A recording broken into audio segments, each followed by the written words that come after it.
सभी मित्रों को राम राम। एक बार मित्रों फिर से आप सभी का स्वागत है। मैं अशोक कुमार मीणा एक बार फिर हाजिर साथियों एक शॉर्ट वीडियो लेके, और वे है राजस्थान की प्रमुख सभ्यताएं। पढ़ लिया आप लोगों ने, ऐसा नहीं है कोई विद्यार्थी बैठा है सब कुछ पढ़ लिया, लेकिन अंतिम दौर में उसको हौसला कैसे दिया जाए, विद्यार्थियों को ये कैसे महसूस करवाया जाए कि हाँ बिल्कुल हमारी तैयारी पूर्ण है, और जैसे हम परीक्षा हॉल में बैठेंगे हमारा कॉन्फिडेंस वापस आ जाएगा।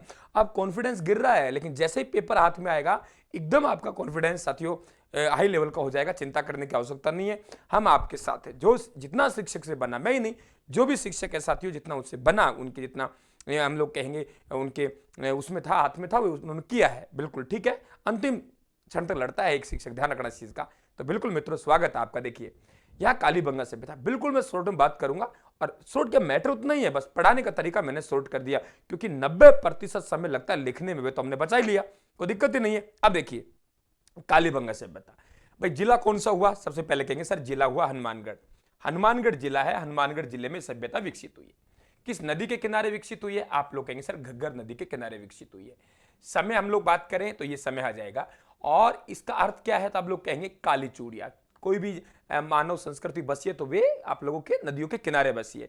जानकारी सर्वप्रथम एलपी टेसी टोरी ने जुटाई, जानकारी दी, लेकिन सरकार ने भरोसा नहीं किया। इनको आभास हुआ यहाँ कोई पुरातात्विक स्थल हो सकता है। फिर उसके बाद खोज अमलानंद घोष ने की, ध्यान रखना 1951-52 में। तो अमलानंद घोष ने, ये भी तिथि मिलती है, ये मिलती है, तो अमलानंद घोष है 1951-52 में क्या करेंगे? खोज करेंगे। उत्खनन की बात करेंगे तो 1961 और 1969, क्या कहा मैंने? 1961 और 1969, यानी ध्यान रखने 9 सत्रों में ये कितने में? 9 सत्रों में क्या हुई खुदाई, आप लोग ध्यान रखेंगे। और उत्खनन की बात करें वीवी लाल और वी के थापर, ठीक है, ओके, ब्रिजवासी लाल और बालकृष्ण थापर। दूसरी हम लोग बात करें साथियों, यहां आप लोगों को दो टीले मिले, एक दुर्ग टीला मिला है जो कि सम चतुर्भुजाकार है, और एक नगर टीला मिला है। ये दुर्ग टीला, इसका जो परकोटा है वे सम चतुर्भुजाकार है, और नगर की बसावट संतरज पट्टा जैसा है, ये ध्यान रखें। पहाड़ी सभ्यता नगरीय सभ्यता, आपकी ग्रामीण सभ्यता है, जबकि ये कालीबंगा सभ्यता एक नगरीय सभ्यता है। यहाँ जाल पद्धति, ऑक्सफोर्ड पद्धति में यहाँ सड़कें हैं, समकोण पर एक दूसरे को काटती हैं। मकान, ये ध्यान रखें, मुख्य मार्ग पर ना खुलकर वे गलियों की तरफ खुलते हैं, गलियां मुख्य मार्ग में जाके मिल जाती है। कच्ची पक्की ईंटों का इस्तेमाल किया, मकान वगैरह बने कच्ची ईंटों के। अगर हम नाड़ी वगैरह बात करें तो पक्की ईंटों के बने, ठीक है। और कच्ची ईंटों का इस्तेमाल हुए, दीनहीन बस्ती भी इन्हें कहते हैं। भूकंप के अवशेष हमें यहाँ मिले हैं, बालक की खोपड़ी मिली है, यहाँ हमें शैल्य चिकित्सा के अवशेष मिले हैं। एक कपड़े में लिपटा उस्तरा मिला है, ध्यान रखें। मिश्रित फसल चना और सरसों की, ये भी आप लोग ध्यान रखेंगे, ठीक है। चना के हम लोग सघन पाड़ा है, सरसों का विरल पाड़ा। पाड़ा का मतलब जो जुताई के बीच में स्थान रहता है। यहाँ तंदूर मिली है जो कि ये कहती है भाई ईरान संबंध रहा होगा। एक बेलनाकार मोहर मिली है जो कि मेसोपोटामिया द्वारा इसका संबंध बताया जाता है। हवन कुंड मिले, स्वास्तिक चिन्ह मिले, ध्यान रखें आप लोग। 3 प्रकार की समाधियां मिली है, मंदिर और मातृ देवी के अवशेष नहीं मिले। और डॉक्टर दशरथ शर्मा ने सिंधु घाटी सभ्यता कालीबंगा को तीसरी राजधानी कहा है। बिल्कुल शॉर्ट बात कर रहा हूं भाई, ठीक है। इसके बाद हम लोग बात करें आहड़ सभ्यता में, ये उदयपुर में हुई है। नदी कौन सी है? बेड़च या आहड़ नदी। आपको पता होगा उदय सागर झील से गिरने से पहले ये नदी आहड़ के नाम से प्रसिद्ध है, बाद में बेड़च नदी कहलाती है, गोगुंदा की पहाड़ से उद्गम होता है। प्राचीन नाम ताम्रवती हो गया।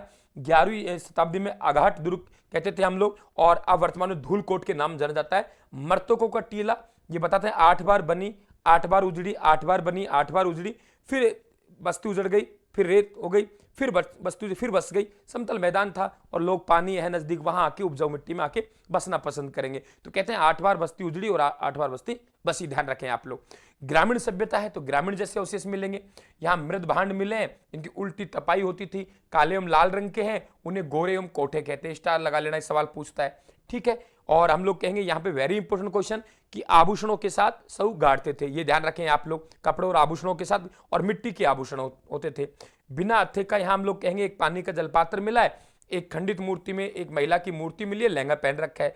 6 चूल्हे मिले जो संकेत करते हैं कि एक साथ यहाँ पे संयुक्त परिवार प्रथा होगी। चक्रकूप पद्धति, और हम लोग कहेंगे एक यहाँ पे एक मूर्ति मिली है, ध्यान रखना आप लोग, अपोलो, ये भी अच्छा क्वेश्चन बनेगा। तो चक्रकूप पद्धति का मतलब होता है पानी को सुखाना, ठीक है। कैसे सुखाएंगे? हम लोग घड़ा ले लेंगे, क्या ले लेंगे? घड़ा ले लेंगे, और घड़ा होता है उसको गड्ढे में छेद करके मिट्टी भर देंगे, फिर उसके नीचे गड्ढा, फिर उसके नीचे गड्ढा, फिर उसके नीचे गड्ढा, और गड्ढा खोद देंगे, तो पानी धीरे धीरे रस्ता हो जाएगा, पानी उसको सोखता जाएगा मिट्टी। तो वे चक्रकूप पद्धति होती है भाई, शॉर्ट में बात कर रहा हूं, ठीक है। गणेश्वर सभ्यता की बात करें हम लोग तो देखिए आप लोग सीकर में कांतिल नदी के किनारे विकसित हुई है, ध्यान रखें आप लोग, ठीक है। और यहाँ खोज की बात करें 1972 में आरसी अग्रवाल ने, उत्खनन 1977-78 में आरसी अग्रवाल साहब और विजय कुमार जी ने। ताम्र संचयी सभ्यता है, ये ध्यान रखें आप लोग, पूर्व हड़प्पा कालीन सभ्यता है। तांबा, यहाँ 99% जो औजार मिले हैं तांबे के मिले हैं। ताम्र संचयी सभ्यता है, ताम्र युगीन सभ्यता है, ताम्र संचयी सभ्यता है। ताम्र युगीन सभ्यताओं की जननी सभ्यता कहलाएगी। तांबा कहां से आता था? खेतड़ी से आता था। कहां जाता था? हड़प्पा मोहनजोदड़ो, बदले में अनाज लेते थे। पत्थर के बांध मिले, ध्यान रखना, जो ये संकेत करते हैं उस समय कांतला नदी में पानी रहा होगा, ये ध्यान रखें आप लोग। मछली पकड़ने के कांटे मिले, कृष्णवर्णी क्या मिले यहाँ पे? मृद भांड मिले, ये ध्यान रखें आप लोग। अगर हम बैराट की बात करें तो मत्स्य जनपद की ध्यान रखें आप लोग, राजधानी रही है और जयपुर में है। बाणगंगा नदी किनारे विकसित हुई है। यहाँ आपकी 1936-37 में दयाराम साहनी ने खोज की, फिर नील रतन बनर्जी और कैलाश दीक्षित ने 1962-63 में उत्खनन किया। अवशेष बात करें, यहाँ पे छोटी छोटी डूंगरियां हैं, वहां अवशेष मिले। महादेव जी की डूंगरी है, गणेश जी की डूंगरी है, भीम डूंगरी है, बीजक डूंगरी है। बीजक डूंगरी में बौद्धकालीन और मौर्यकालीन अवशेष मिले हैं, जबकि हम लोग बात करें आप लोगों को भीम डूंगरी पे महाभारत कालीन अवशेष मिले, ये भी आप लोग ध्यान रखें। बौद्धकालीन अवशेषों में क्या क्या हो सकता है? मठ मिले हैं, गोल मंदिर मिले हैं, ध्यान रखें आप लोग। एक मठ मिला है जिसमें एक कपड़े, हाथ से बुना हुआ कपड़ा, उसमें 36 मुद्राएं मिली हैं और 36 मुद्राओं में से 16 मुद्राएं यूनानी राजा मिलिंड की है, जो कहते हैं यूनान से संबंध रहा होगा। जबकि ऐसा नहीं है, कि हो सकता है यूनान के व्यापारी यहाँ व्यापार करने के लिए आए, मुद्रा को चेंज करवाएं। गोल मंदिर मिले, स्वर्ण मंजूषा मिली है जिसमें बुद्ध की अस्थियां मिले, महात्मा बुद्ध जी, ये ध्यान रखें, भगवान बुद्ध की। ठीक है, बाबरू का शिलालेख मिला है, अशोक संबंधित 1837 में कैप्टन बर्ट ने पढ़ा था। बुद्धम संघ लिखा हुआ है इसमें। वो होता है कि मगध का राजा था सम्राट अशोक, और दूसरी बात, सम्राट अशोक मगध का राजा था, और दूसरी बात हम लोग कहेंगे कि वे बौद्ध धर्म में आस्था रखता था, गौ हत्या पर प्रतिबंध लगाया। सब जानकारी यहां से मिलती है। दूसरा एक 1871-72 में कार्लाइल को मिला, ये भी आप लोग ध्यान रखें।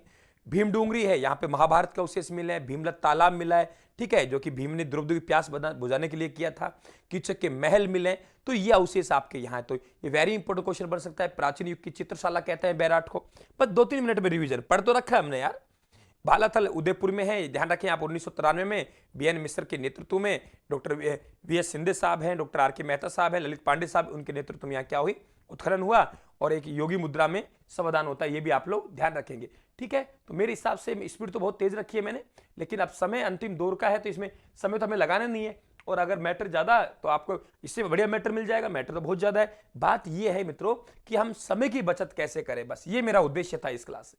मात्र 2-3 मिनट में, अच्छा 5 मिनट हो गए क्या? 5 मिनट में आपका रिवीजन हो गया। मेरा उद्देश्य ये है बस रिवीजन कैसे करवा जाए, विद्यार्थी को हौसला कैसे दिया जाए। धन्यवाद। राम राम साहब, थैंक यू।